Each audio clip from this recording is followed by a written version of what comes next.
এই মাদ্রাসাকে পুনর্জীবিত করার জন্য পাগড়ি আছে, পাঞ্জাবি আছে, লম্বা নামাজ পড়ে না, এই মাদ্রাসার অবস্থা হয়েছে, এই মাদ্রাসার অবস্থা হয়েছে। এই জন্য এই মাদ্রাসাকে জিন্দা করা, যে সমস্ত বুজুর্গ এই মাদ্রাসার খুঁটি কেড়ে নিচ্ছে, ওনাদের কি আশা ছিল যে আমরা মারা যাবো, এই মাদ্রাসাগুলো চলবে, সব পাবো, আল্লাহ আজাদ থেকে আমরা বাঁচি থাকবো। আমরা পাবলিক 1 টাকা 2 টাকা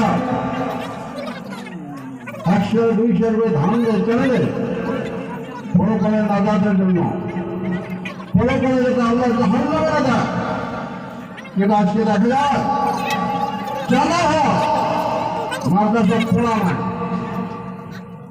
মাদ্রাসা সত্য নাই।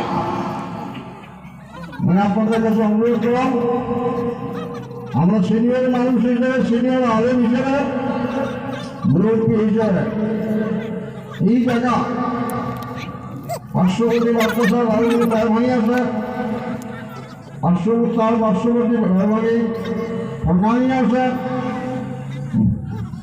মাদ্রাসা পূর্ণ রূপ দেওয়ার জন্য স্বপ্ন দেন এবং ওস্তাদ করার কেয়ার লক্ষ্য দেন।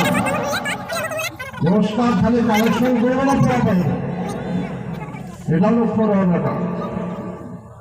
আমরা স্বার্থ দেওয়ার জন্য রাজ দিয়েছি, স্বার্থ দেব মাদ্রাসার পূর্ণ পর্যায়ে উন্নতি আমলগুলো হয়। কথাটা অনেকের ভালো লাগবে, অনেকগুলো ভালো লাগবে, মিটার মিটার আসলে মানুষ ঠিক হয় না।